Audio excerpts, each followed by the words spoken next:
નમસ્કાર. અને આખરે એ દિવસ આવી ગયો જેની બધાને પ્રતીક્ષા હતી. મતદારોના કેટલો ઉત્સાહ છે એમની અંદર એ તો આપણને મતદાનના એક્ઝેક્ટ આંકડા આવશે પછી ખબર પડશે, પણ ઉમેદવારોમાં ચોક્કસથી એ ઉત્સાહ, ઉત્કંઠા અને ડર બધું જ એકસાથે મનમાં હશે. એમનું તો ભવિષ્ય આ દિવસ પર આધાર રાખે છે. 4 જૂને તો પરિણામ આવવાનું છે. આજનો દિવસ છે જે નક્કી કરવાનો છે કે તમારા ક્ષેત્રનું, તમારા ઉમેદવારનું, બધાનું ભવિષ્ય શું થવાનું છે. આંકડાઓ જે આવી રહ્યા છે એના પરથી, કેમ કે અમે જ્યારે ચર્ચા કરી રહ્યા છીએ ત્યારે 3 કલાક થયા છે માત્ર મતદાનને, અને હું એવરેજ એવું ધારી રહી છું કે 15%ની આજુબાજુનું વોટિંગ થયું હશે. હું એવરેજ વોટિંગની એટલા માટે વાત કરું છું કેમ કે બનાસકાંઠામાં તો પહેલા 2 કલાકમાં જ 12.5% થઈ ગયું હતું. તો અમદાવાદ પૂર્વ પશ્ચિમ એવી લોકસભાઓ હતી કે જે 8% વોટિંગ પણ નહોતું થયું. એટલે આપણે જ્યારે એક સરેરાશ કાઢીશું ત્યારે ચૂંટણીમાં એટલો બધો ઉત્સાહ નથી જોવા મળતો જેટલો 2019માં જોવા મળ્યો હતો કે પછી 14માં જોવા મળ્યો. દિવસ બાકી છે, અપેક્ષા રહેશે કે તમે ઉત્સાહ બતાવો, પણ સમજવું છે આખા લોકસભાના આ બધા ગણિતો, ગણતરીઓ બધું જ સમજીશું. ડૉક્ટર શિરીષ કાશીકર, વરિષ્ઠ પત્રકાર આપણી સાથે છે. Sir, thank you so much. અને તમે તો વોટિંગ કરીને આવ્યા, અમે બહુ જ વહેલા તમારા દીકરી પત્ની સાથેનો ફોટો જોઈ લીધો હતો, પણ અમદાવાદ બહુ જ નીરસ છે. શહેરો કેમ નીરસ રહે છે સરખામણીએ ગામડાઓ કરતા? શહેરો એવું બધા શહેરો પર બ્લેમ નહીં કરી શકીએ. અમદાવાદ માટે ચોક્કસ કહી શકાય. 19માં પણ આ જ સિનારીઓ હતો.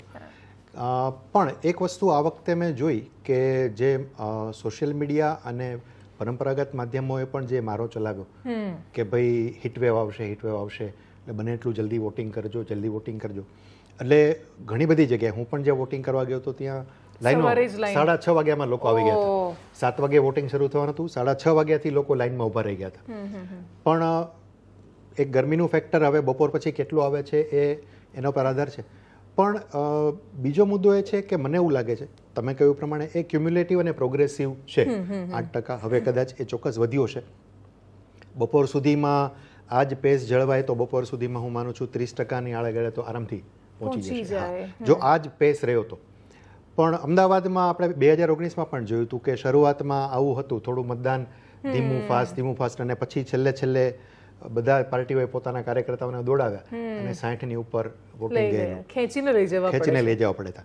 પણ આ વખતે લકીલી, અને આમ તો ચૂંટણી પંચની જવાબદારી છે અને એની ફરજ છે અને એને બહુ સુપેરે નિભાવી છે કે ચૂંટણી પંચે પણ ખૂબ બધી વ્યવસ્થાઓ કરી છે એ પ્રકારે, અને એમણે પણ પૂરતો પ્રચાર કર્યો છે. અને ખાસ કરીને ડિજિટલ માધ્યમનો જેટલો રાજકીય પક્ષે ઉપયોગ નથી કર્યો એટલો ચૂંટણી પંચે કર્યો. અને એમણે દરેક તબક્કા ઉપર મતદારોને એ વાતની ધ્યાન રાખવા કહ્યું છે કે તમારું વોટર્સ લિસ્ટમાં નામ છે કે નહીં જોઈ લો, તમારું આ વખતે તો મતદાન મથક ક્યાં છે એ પણ ગયા રવિવારે એમણે કહ્યું હતું કે જોઈ આવજો તમારું મતદાન મથક ક્યાં છે. આ બધી જ બાબતોમાં આ વખતે ઇલેક્શન કમિશને પૂરતી તકેદારી રાખી. હવે એ મતદારો ઉપર છે કે મતદારો સમયસર જાય ને મતદાન કરે. હવે બીજો પ્રશ્ન એ છે કે રાજકીય પક્ષો, ચૂંટણી પંચનું કામ તો બિન રાજકીય છે. હવે જે રાજકીય પક્ષો છે મુદ્દો એના ઉપર આવે છે કે હવે કોણ કોના માટે મતદાન કરી રહ્યું છે. રાઈટ, ભારતીય જનતા પાર્ટી પણ એવો દાવો કરશે કે અમે અમારા પેજ પ્રમુખો અને બૂથ પ્રમુખોના કારણે આટલા વોટર્સને લાવ્યા. કોંગ્રેસ અને આપ પણ કહેશે કે અમે અમારા સપોર્ટ કરનારા મતદારોને લાવ્યા.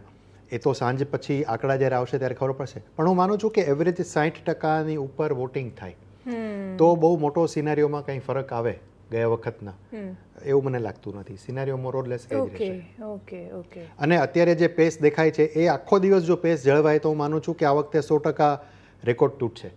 ગયા વખતનો જે 64% મેક્સિમમનો આપણો રેકોર્ડ છે એની ઉપર 100% વોટિંગ જશે જ. ગયા વખતે પણ સર 2019 એટલે પુલવામા, રાષ્ટ્રવાદ એટલું બધું લોકોના મગજ પર હતું.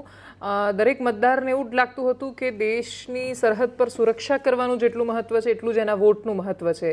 એના મતથી એ સરકાર બનાવશે અને બીજું ઘણું બધા ફેક્ટર હતા.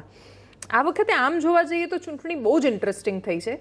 અને છતાંય આમ જોવા જઈએ તો એવો કોઈ કોમન મુદ્દો નથી કે જેનાથી પેલા મતદારને એવું થાય કે જે હું વોટ નહીં કરું તો કશુંક રહી જવાનું છે. એટલે બધા લોકસભા ક્ષેત્રમાં અલગ ગણતરીઓ છે. કોઈ કોમન મુદ્દો, એક થ્રેડ નથી બાંધતો આખા ગુજરાતને.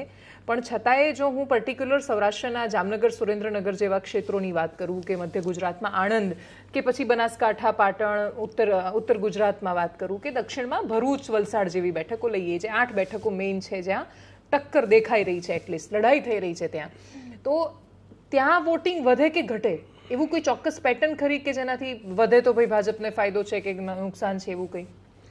આ આપણે માધ્યમોવાળા છે ને દર વખતે આ મુદ્દા ઉપર ચર્ચા કરતા હોઈએ છીએ કે આટલા ટકાથી ઓછું મતદાન થશે તો આને ફાયદો થશે, આટલા ટકાથી વધારે મતદાન થશે, બંને દાવા કરે કે અમને ફાયદો છે. અંતે તો એકનો જ દાવો સાચો પડે, રાઈટ.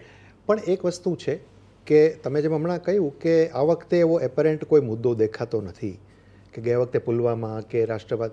આ વખતે રાષ્ટ્રવાદ નથી એવું કોણ કહે છે? અલ્ટિમેટલી જો ગુજરાતની વાત કરીએ તો આખા દેશમાં એની કેટલી અસર છે તો જે તે રાજ્ય પ્રમાણે, પણ ગુજરાતની અંદર મતદાતા મોરલેસ જો ભાજપને વોટ કરતો, આપણે બંને પક્ષની વાત કરીશું, ભાજપને જો વોટ કરતો હશે તો એની સામે 2-3 ફેક્ટર હશે. એક નરેન્દ્રભાઈનો ચહેરો હશે, બીજું ભારતીય જનતા પાર્ટીએ છેલ્લા 10 વર્ષમાં જે કંઈ કામો કર્યા છે, જે પ્રોમિસ કરેલા, રાઈટ, રામ મંદિરે 370 થી માંડી અને બાકી વિકાસને લગતી જે કંઈ બાબતો હોય એ, અને જે મુદ્દાઓ અધૂરા રહી ગયા છે જેના માટે કહી રહ્યા છે કે હવે અમે આગળ પૂરા કરીશું, તો એ વોટર એનાથી બિલકુલ નિરાશ નથી. Let us understand this. Bharatiya Janata party માટે જે લોકો વોટિંગ કરતા આવ્યા અને અત્યાર સુધી એને જીતાડતા આવ્યા, એને નિરાશ થવું પડે એવું ભાજપે હજી સુધી કંઈ કર્યું નથી. That is why BJP is very much self assured. એને હવે કરવાનું એટલું જ છે કે એ મતદાતા જે નિરાશ નથી એ આનંદથી બૂથ સુધી આવે અને વોટિંગ કરીને જાય. એ એના માટે હુકમનો એકો છે. કોંગ્રેસની વાત કરીએ, કોંગ્રેસ તમે જે 8 બેઠકોની વાત કરી કે એના ઉપર એ ટક્કર આપશે, ચોક્કસ કોંગ્રેસે પણ આ વખતે એ જ સ્ટ્રેટેજી રાખી છે. હમણાં થોડી વાર પહેલાં બેન સાથે ચર્ચા હું એ જ કરતો હતો કે ભલે કોંગ્રેસ એવું કહે કે અમે 26 બેઠકો પર લડી રહ્યા છીએ, કોંગ્રેસ 26 બેઠકો પર નથી લડી રહી. કોંગ્રેસને એ વસ્તુની ખબર પડી ગઈ છે કે અમુક બેઠકો ઉપર એનર્જી અને રિસોર્સિસ બગાડવાનો કોઈ મતલબ નથી. બેટર કે એવી જગ્યાએ આપણે લડો કે કમસે કમ આપણે કંઈક થોડોક વોટ શેર વધારી શકીએ જ્યાં ભાજપને પણ એવું લાગે કે ભાઈ અહીંયા કોંગ્રેસ લડી રહી છે, રાઈટ. તમે ભરૂચની વાત કરી, હમણાં હું બેનને જ કહેતો હતો, મુમતાઝ પટેલ એવું કહ્યું કે ભાઈ મને તો હમણાં બોલાવી જ નથી, હું પ્રચાર કરવા કઈ રીતે જાઉં. અરે તમે ગઠબંધનમાં છો, તમે 2 બેઠકો, તમે ભાવનગરની બેઠક આમ આદમી પાર્ટીને આપી છે, ભરૂચની આમ આદમી પાર્ટીને આપી છે, તો વાર્તા પૂરી થઈ ગઈ. તમારે એના માટે લડવાનું છે, તમે નથી જ. થોડું લગન છે કે બોલાવે બેન આવજો, આમંત્રણ હોય જ નહીં. તો શું ભાવનગરમાં શક્તિસિંહ ગોહિલ એવું કહેશે કે ના ભાઈ ત્યાં તો મકવાણા છે ને આમ આદમી પાર્ટી છે, અમે નહીં જઈએ? શક્તિસિંહ ગોહિલ તો પ્રદેશના વડા છે ને ખબર જ છે ને કે એને કઈ બેઠક આપી. કોંગ્રેસના કાર્યકર્તાઓ ત્યાં લાગેલા જ હશે, ભલે ને આમ આદમી પાર્ટી માટે હોય. તો અહીંયા પણ મુમતાઝ પટેલ અને કોંગ્રેસના બધા કાર્યકર્તા આમ આદમી પાર્ટી માટે જ કામ કરવાનું હોય. બટ એનીવેઝ, તો આ જે બાબતો બહાર આવે છે ખુલીને, કોંગ્રેસ માટે સમસ્યા આ છે. ભાજપમાં નથી. ભાજપમાં તો 2 જગ્યાએ ઉમેદવાર નથી બદલવા પડ્યા, વડોદરાના બદલ્યા, સાબરકાંઠાના બદલ્યા, નથી બદલવા પડ્યા. રાજકોટમાં રમખાણ થઈ ગયું. તો ભાજપ કેમ દરેક વસ્તુને કવર કરી લે છે સમયસર? કોંગ્રેસ પણ આ કરી શકે ને. કોંગ્રેસ માટે આ સમસ્યા આવે છે કે એના નેતાઓ કે કાર્યકર્તાઓ જે સમયે એને સંયમ રાખી અને વાતને વળી લેવાની હોય, બરોબર એ સમયે હોબાળો કરી બેસે છે. હવે જ્યારે મુમતાઝ પટેલ એવું કહે છે કે ભાઈ મને કહ્યું નથી, એનો અર્થ છે એના કાર્યકર્તાઓએ શાંત રહેવાનું છે. હા, એટલે પોતાના મુસ્લિમ મતદારોને બહુ મોટો સંદેશ આપી રહ્યા છે. And that's a big threat for Aam Aadmi party. અને ભારતીય જનતા પાર્ટી એ પછી વધારે કંઈ કરવાનું રહેતું નથી. એને તો એનો જે આદિવાસી બેલ્ટમાં જે એનો પોતાનો મતદાર છે એને બહાર લાવવાનો છે, એટલે વાર્તા પૂરી થઈ ગઈ. ચૈતરભાઈ ડેડિયાપાડામાં ભલે ને ગમે એટલું ઉછળે, મૂળ મુદ્દો આ છે. એટલે એપરન્ટલી કોંગ્રેસ એવું જતાવે છે, પ્રયત્ન પણ કરે છે, એવું નથી કહેતો, પણ ફરી પાછું એ જ મુદ્દો આવે છે કે એની પાસે રિસોર્સિસના ઇસ્યુ છે, એની પાસે એટલું કાર્યકર્તા બળ પણ નથી કે જેના કારણે એ પોતાના દરેક મતદારને બૂથ સુધી લઈ શકે. અચ્છા, એવું નથી, રાહુલ ગાંધી પણ આવ્યા હતા, પ્રિયંકા ગાંધી પણ આવ્યા, એમને પણ બહુ સ્પેસિફિક બેઠકો ઉપર એમણે પ્રચાર પણ કર્યો. એમને પણ એ ખબર હતી કે કઈ બેઠકો ઉપર આ લોકોને લઈ જઈએ તો એનાથી કંઈક થોડી ઘણી અસર થશે, બાકી કોઈ જગ્યાએ એમને લઈ જવાનો કોઈ મતલબ નથી, રાઈટ. બાકી બીજા કોઈ બહુ મોટા સ્ટાર પ્રચારક પણ ગુજરાતમાં કોંગ્રેસમાંથી આવ્યા હોય આપણે જોયું નથી. એનું કારણ જ આ છે કે ભાઈ તમે જ્યાં ફાઇટ ખરેખર આપી શકો છો ત્યાં આપો અને એવો પ્રયત્ન કરો કે ભાજપ વાળાની થોડો પરસેવો છૂટે. અધરવાઇઝ આ તો એક બિલકુલ વન સાઇડેડ ગેમ થઈ ગઈ. વાત સાચી. અને બીજું કે ગુજરાતમાં બંનેમાંથી કોઈને રસ એ સંદર્ભે નથી કે રસ કરતાં પણ વધારે ભાજપને કોન્ફિડન્સ છે કે ભાઈ અહીંયા કોઈ આપણું કશું બગાડી નથી લેવાનું. એનું સૌથી મોટું કારણ એમનું સંગઠન છે. આખા દેશમાં જો સૌથી વધારે સ્ટ્રોંગ ક્યાંય હોય તો એ લોકો ગુજરાતમાં છે. અને કોંગ્રેસને બહુ જ અપેક્ષાઓ નથી રહેતી, કેમ કે 22માં તો એ રીતે એ લોકો લડ્યા હતા કે જીતી જ લેવાનું છે, પણ ના જ 17માં પણ જીતી ના શક્યા, એટલે 22માં કોઈ ટ્રાય જ ન કર્યો. આવા સમયમાં ક્ષત્રિય વોટ બેંક, ખાસ તો ક્ષત્રિયો હજી સુધી, મેં જામનગરમાં 2-3 જગ્યાએ પૂછ્યું તો અમુક ગામડા એવા છે કે જે બહુ જ આમ ખુલીને વોટ કરી રહ્યા છે જબરદસ્ત રીતે. તો અમુક નેતાઓ આગેવાનો હતા એ ગાયબ છે કાલ રાતથી, કોઈ કહી રહ્યું છે પોલીસ જોડે છે. સવારમાં જ ક્ષત્રિય સમાજમાંથી અમુક લોકોએ કહ્યું કે ધ્રોલની આજુબાજુના ગામડાઓમાં અમને વોટ નથી કરવા દેવામાં આવતા, એ લોકોએ સામે આવીને અમુક ફરિયાદો કરી છે. આણંદ એવું છે કે જે એકદમ સાયલેન્ટ છે અને છતાંય ત્યાં ક્ષત્રિય દમદાર છે, કેમ કે 9-10 લાખની વસ્તી છે. આ બધા લોકો, તમને એવું લાગે છે કે આ છેલ્લી પરિસ્થિતિમાં ક્ષત્રિય આંદોલનને થોડું શાંત કરી શકાયું છે કે પછી યથાસ્થિતિમાં છે?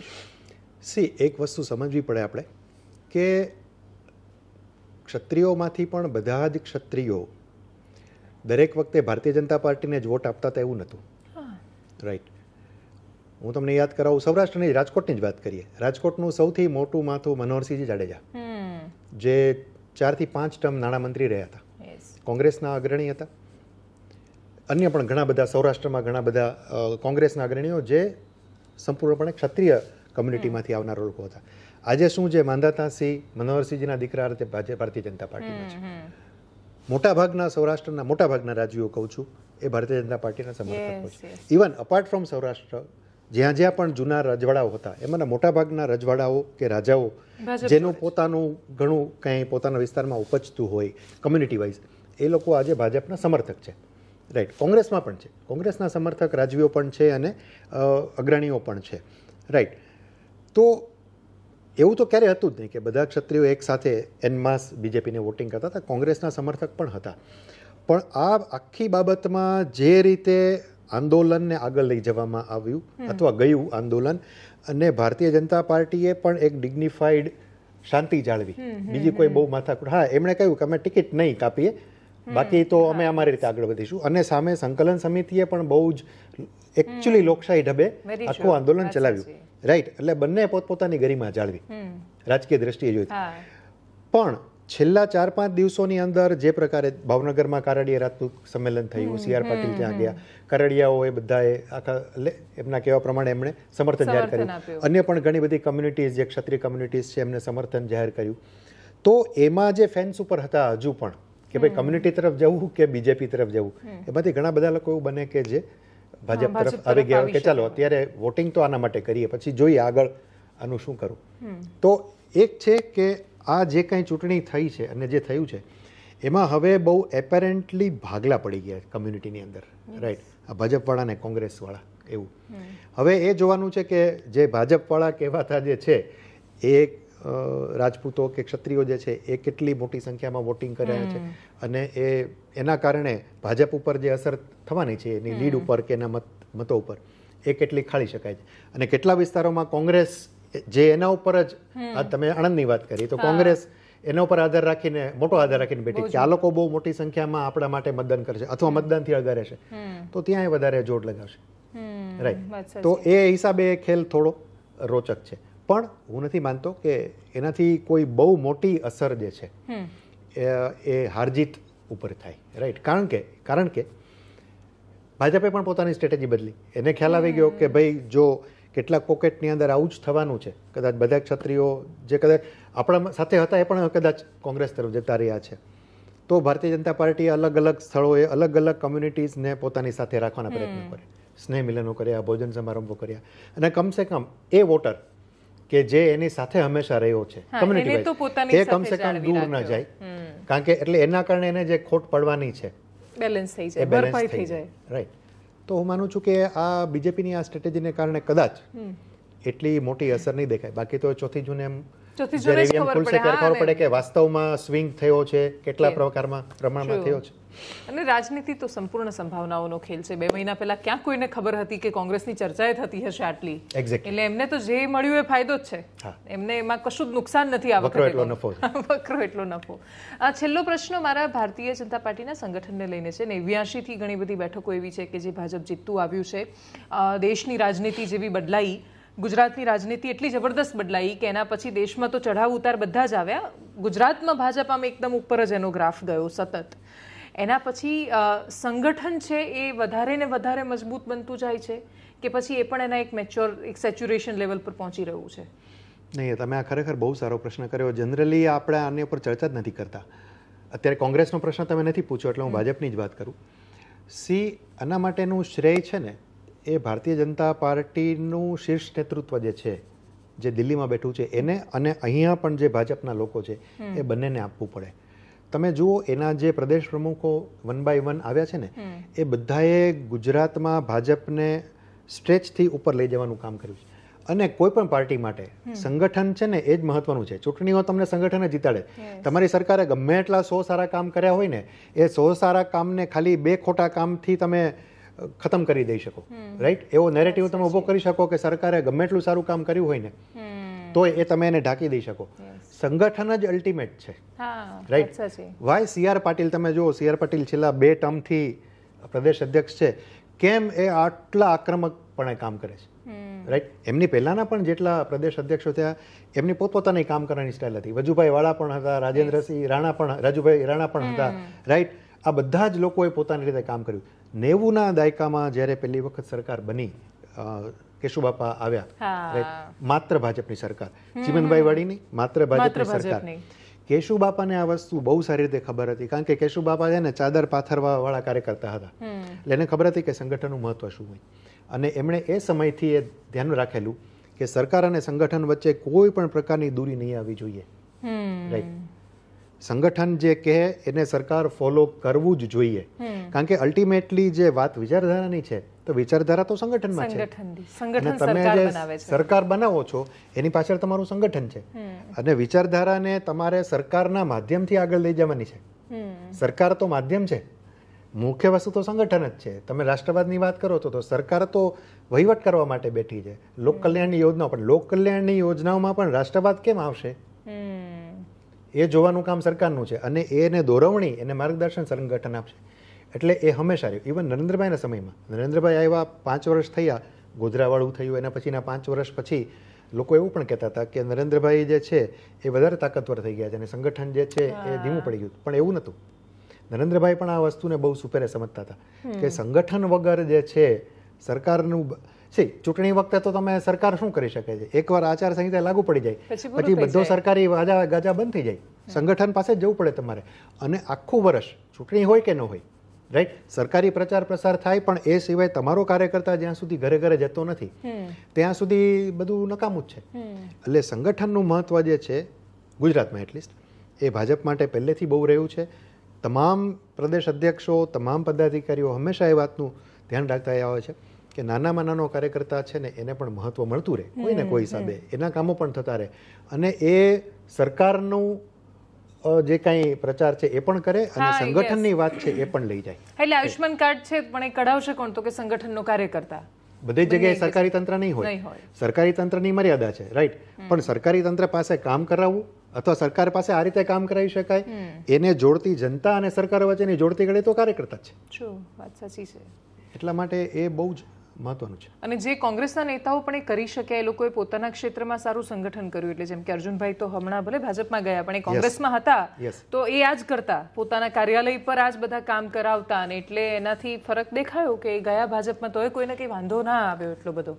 છેલ્લો પ્રશ્ન બાય ઇલેક્શનને લઈને. મેં આમ તો પેલો છેલ્લો કહ્યો હતો પણ હજી એક કે બાય ઇલેક્શન, પેટા ચૂંટણી થઈ રહી છે. પેટા ચૂંટણીઓમાં જનતાનો ગુસ્સો કેમ નથી આવતો નેતા પક્ષ બદલે તો? આ એક બહુ રસપ્રદ બાબત છે કે લોકોને ગુસ્સો નથી આવતો. આપણે માધ્યમોમાં ચર્ચા કરતા રહીએ છીએ કે હવે આ બધા કોંગ્રેસમાંથી અત્યાર સુધી કોંગ્રેસમાં હતા અને અત્યાર સુધી લોકોને કહેતા હતા કે ભાજપ વાળા આમ છે ને તેમ છે ને હવે બધા એ લોકો ભાજપમાં ગયા એટલે બધા ચોખ્ખા થઈ ગયા છે, રાઈટ. અર્જુનભાઈનો દાખલો લઈએ. અર્જુનભાઈ આટલા વર્ષો સુધી પોરબંદરમાં એક ચક્રી શાસન હતું કોંગ્રેસનું, જેટલો સમય હતું તો એટલે પોરબંદર એટલે અર્જુનભાઈ એટલે કોંગ્રેસ, રાઈટ. આવા અસંખ્ય નેતાઓ કોંગ્રેસ પાસે હતા કે જે એના વિસ્તારમાં એ જ એનો ચહેરો હતા, રાઈટ. અને આ એક બહુ ઇન્ટરેસ્ટિંગ મોડેલ છે. ઇનફેક્ટ રાજનીતિનું, કોંગ્રેસની રાજનીતિનું એક બહુ ઇન્ટરેસ્ટિંગ મોડેલ છે. પણ એ ચહેરાને કોંગ્રેસ કેમ નથી સાચવી શકી? આ કોંગ્રેસની એક મોટી વીકનેસ છે, રાઈટ. તમે અર્જુનભાઈ મોઢવાડિયાને ભલે તમે એમ કહીને છૂટી જાઓ કે અમે તો અર્જુનભાઈને પાર્ટીએ બહુ આપ્યું, રાઈટ, એને નહોતું રહેવું ને આમ થઈ ગયું તેમ થઈ ગયું એટલે ભાજપમાં જતા, તો તમે કેમ ન સાચવી શકીએ ભાઈ? તમે જ્યારે અર્જુનભાઈ મોઢવાડિયાને નથી સાચવી શકતા કે એક્સ નેતાને નથી સાચવી શકતા કે વાયને, જે તમારા ખરેખર નેતા હતા, જેને તમારા માટે વિરોધ પક્ષના નેતા તરીકે વિધાનસભાઓ ગજવી છે, ચૂંટણીઓ ગજવી છે, સભાઓ ગજવી છે, પોતાના વિસ્તારમાં કામો પણ કરાવ્યા છે વિરોધ પક્ષમાં હોવા છતાં, રાઈટ, એ વ્યક્તિને જો તમે નથી સાચવી શકતા, ઇટ મીન્સ કે દેટ ઇઝ યોર વીકનેસ. ભલે એમણે કારણ જે કોઈ આપ્યું કે ભાઈ રામ મંદિરને કારણે મારે જવું પડ્યું કે વોટ એવર, રાઈટ, એનું કારણ XYZ ગમે તે હોઈ શકે, રાઈટ. તમે કેમ એને સાચવી નથી શકતા? વાત સાચી. આમાં મૂળ કારણ ભરતસિંહ, એક બીજી વસ્તુ કહું દેવાંશી, એવું નથી હોતું કે તમારી પાસે સત્તા હોય તો જ તમે સાચવી શકો. ભારતીય જનતા પાર્ટી પાસે ક્યાં 25 વર્ષ સત્તા હતી, તો એની પાસે સંગઠન હતું ને. જનસંઘમાં જનસંઘ જ્યારે બન્યું ત્યારથી માંડીને ભાજપ બન્યું ત્યાં સુધી, ઇવન આ તો આપણે 90ના દાયકાની વાત, 90ના દાયકા સુધી ભાજપ પાસે ક્યાં સત્તા હતી ભાઈ? વૈચારિક સ્પષ્ટતા હતી ને, વૈચારિક વિચારધારા સ્પષ્ટતા હતી. કાર્યકર્તાઓને કઈ રીતે જોડી રાખવા, કાર્યકર્તાનો બેઝ કઈ રીતે વધારવો, પાર્ટીના સંગઠનને કઈ રીતે વધારે મજબૂત કરવું, એ લોકો એના ઉપર જ ફોકસ કર્યું. એટલે RSS વધતું ગયું ને સેવાદળ ખતમ થઈ ગયું સાવ. સેવાદળ ખાલી સેવા કરવા પૂરતું સીમિત રહ્યું. એટલે વાત સાચી, કારણ કે એનો હેતુ માત્ર રાજનૈતિક હતો. શક્તિદળ બનાવ્યું બાપુએ, રાઈટ. બાપુએ એક પ્રયોગ કરી જોયો કે આપણે આવું કંઈક કરીએ તો નથી કોંગ્રેસને ફાયદો થાય, પણ એમાં બાપુનો તેજોવધ થઈ ગયો. આ એક બીજી સમસ્યા. એટલે મને એ દિવસ મેં અહીંયા ભરતસિંહને પૂછ્યું કે ભાઈ તમને મોકલે છે કાશ્મીર, અમિત ચાવડાને મોકલે છે તો વિપક્ષના નેતા બનાવે છે, તો અર્જુનભાઈને આટલા સિનિયર થયા પછી તો વિપક્ષના નેતાએ ના બને કે કશું ન મળે તો એમને ખરાબ લાગે જ નહીં, તો તમારા લીધે છોડીને ગયા. એવું મેં પૂછ્યું. એમણે કહ્યું બધાને મારો તેજો દ્વેષ લાગે છે, એવું ભરતસિંહે કહ્યું. એટલે મેં કહ્યું, પછી એમને પૂછ્યું કે તમારે શક્તિસિંહ જોડે બને છે? તો કે મારે બધા જોડે બને છે. તો મેં કહ્યું એમને તમારી જોડે બને છે? તો કે બધાને મારો તેજો દ્વેષ લાગે છે. તો આ એક સમસ્યા તો છે ગંભીર વાત. એટલે એવું નથી કે ભાજપમાં પ્રોબ્લેમ નથી, આ વસ્તુ સમજજો. હા, જ્યાં સત્તા, એ તો સત્તામાં છે પાછા. ભાજપ તો સત્તામાં છે, એની પાસે તો કેટલી બધી લાલચો છે. અને દરેક કાર્યકર્તાને એવું થાય છે કે હું જ મુખ્યમંત્રી બનવા સર્જાયેલો છું. દરેક કાર્યકર્તાને એવું લાગે છે કે મને ફલાણું પદ મળવું જોઈએ, ઢીકણું પદ મળવું જોઈએ, મને ધારાસભાની ટિકિટ મળવી જોઈએ. પણ એ બધા માટે શક્ય નથી હોતું.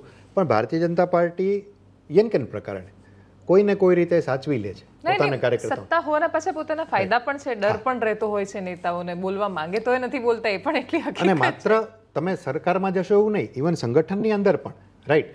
હવે જેવી ચૂંટણી પતશે ને એટલે ભારતીય જનતા પાર્ટીનું શીર્ષ નેતૃત્વ છે ને દરેક બેઠકની ચર્ચા કરશે, સમીક્ષા કરશે અને જોશે કે કયા બૂથ ઉપર અને કઈ જગ્યાએ ઓછું વોટિંગ થયું હતું. પેજનું કાઢે છે આ વખતે તો. એને પૂછાશે કેમ ભાઈ તમે શું કરતા હતા. તો આ એક પ્રેશર પણ કાર્યકર્તા ઉપર રહે. માત્ર અપેક્ષાઓ કરે રાખો કે ભાઈ મને આપી દો તે આપી દો, એવું નહીં. તે કામ કર્યું. હું સુરેન્દ્રનગરમાં એક MLA સાથે વાત કરી રહી હતી. મેં કહ્યું તમારે તો તળપદા અને SC અને બાકીનું કોમ્બિનેશન ક્ષત્રિયનું થઈ રહ્યું છે, તો કોંગ્રેસ તો જીતી જશે. ભાજપના નેતા હતા. એમણે કહ્યું કે વાત સાચી, આમ જીતવું તો જોઈએ પણ અમે નહીં જીતવા દઈએ, કેમ કે પછી અમારે જવાબ શું આપવાનો જઈને કે તમને વિધાનસભામાં આટલી લીડ મળી હતી તો ત્યાંથી કેમ ન નીકળી. તો એ એક હિસાબ જે આપવો પડશે એવું મનમાં હોય છે. વાત સાચી. Thank you so much sir for joining us. Thank you.